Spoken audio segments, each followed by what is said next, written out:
Hey everyone, this is Evan from Sense or Sense. I just wanted to give you an update today. Over the last several days, we've had some updates from CPI and PPI numbers, which are basically fancy terms for inflation in our economy, and it concerns me a bit.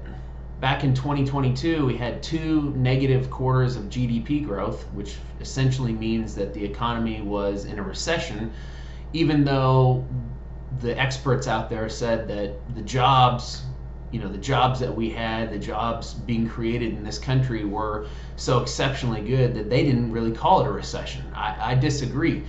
The technical definition of a recession is two negative quarters of GDP growth. We had that in 2022. My concern is that we might be entering what they call a double dip recession, which is essentially where you have a recession which occurred back in 2022. Then you have a period of time. It can be 6 months up to a couple of years where you have some pretty good data, which is what we've had over the last year and a half. Inflation's been coming down pretty consistently until a couple of months ago. And a couple of months ago, it just seemed to stop and it's no longer going down. There's a lot of different reasons for this, but and I'll get into some of them in this video. But I think that we might be heading towards a double dip recession. If we have a double dip, usually the second time around is worse than the first time around. That concerns me a lot because we already have strong job growth in this country. We also have a lot of our goods and services pricing coming down, but ultimately, if anybody has looked at their insurance bills lately or their grocery bills lately, all of those prices are still significantly increasing in price. We do not see a slowdown right now, unfortunately, in pricing for insurance. I mean, myself, I've looked at my insurance. I just have car insurance that's coming due in about a month, and it is already up another 30 to 35% over just 6 months ago. In Texas, we're required to renew every 6 months. Over the last 2 years, my bills have gone up by 65-70%, and over the last 3 years, since basically the heart of the pandemic, my insurance rates are up 100+%. A lot of this kind of stuff, they call that service inflation, and a lot of these things take a long time to factor their way into the economy. And I think that's what's happening now, is that we have all these individuals that have gotten new jobs being paid more, which rightfully so. A lot of them should have been paid a lot more, but that's starting to filter down into our economy. And it's taken a good 6 to 12, maybe even 18 months to do so. And so we've kind of bottomed out, at 2.5 to 3% inflation for a few months.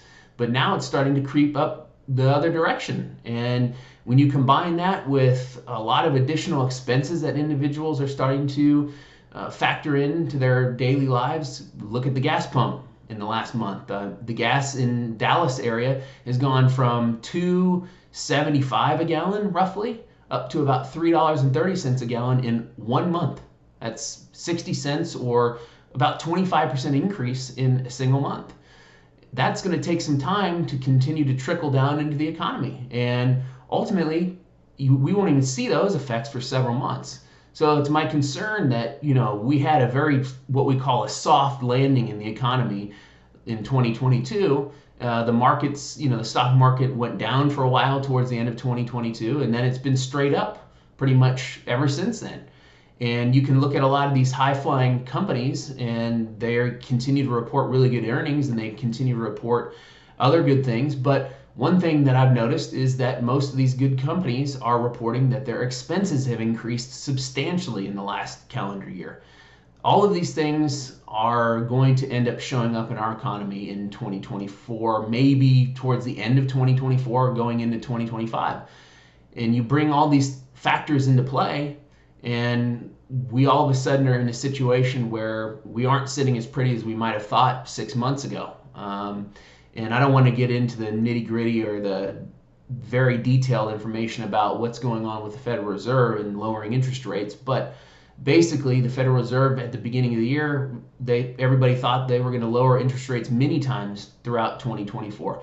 Now it's a possibility that they may not even lower rates at all. And obviously if we had a double dip recession, that would probably increase their possibility for, lowering rates, but I don't think we'll have that recession until the end of this year, possibly into 2025. It might be too late. So I'm not exactly sure if this is a good situation with the Federal Reserve as far as forcing their hand into possibly lowering rates because we might be going into a recession. It certainly is not showing up in terms of what they call service inflation. Service inflation is inflation such as people that work for you at the grocery stores, people that are underwriting insurance for you, anybody that's doing a service for you, including basic services like landscaping. My wife owns a landscaping business here in Dallas, and she's had to increase her pricing over 20% in the last 18 months, mainly because not her labor, but it's the cost of buying everything else that she's had to put down on people's yards, like fertilizer and fungicide and other chemicals. Chemical pricing is up almost 100% in the last 3 calendar years.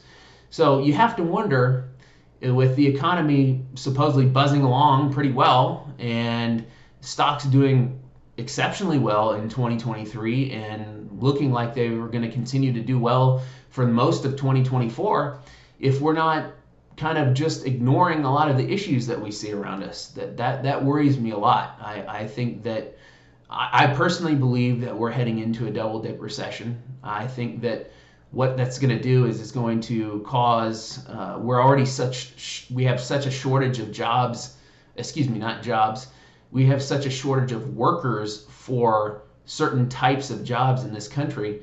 That's going to drive wages up for those people that are willing to work in certain categories, and it's just going to spiral, and we're going to have a situation where that services that I'm talking about, the services cost, is just going to continue to increase rapidly. And this is kind of being played out. Go look at gold. I haven't really paid much attention to gold until 2024. It's one of the best sectors in 2024, and that worries me a lot. Usually when gold starts to go up massively, it indicates that our country is entering a period of time that is could be very cantankerous, is the SAT word. Could be a very bad time for us going forward.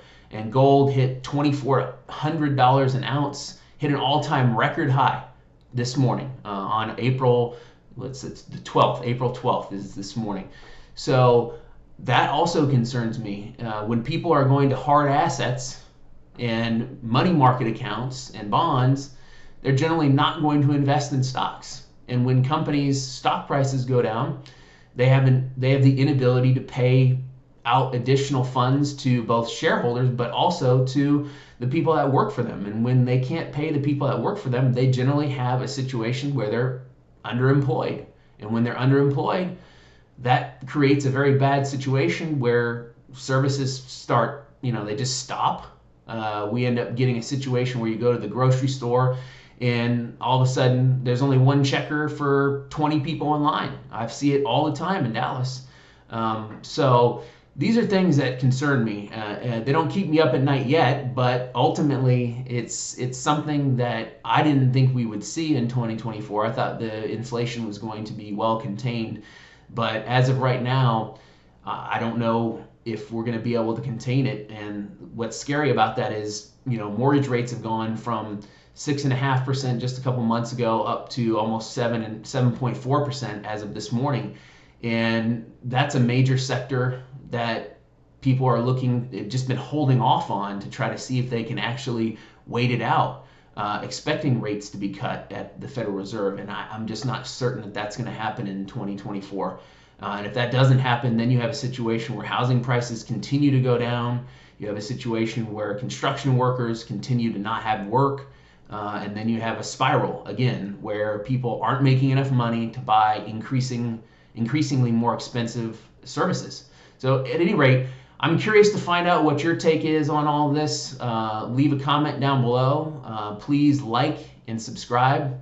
I'm doing this for you guys. I don't have any sponsors. This is literally just my knowledge. I've been in the industry for well over 20 years, and I'm just really wanting to share some of my knowledge and give back to the community. So I really appreciate everybody watching, liking, and commenting, and I will be uploading videos again pretty soon. Thanks. See you soon.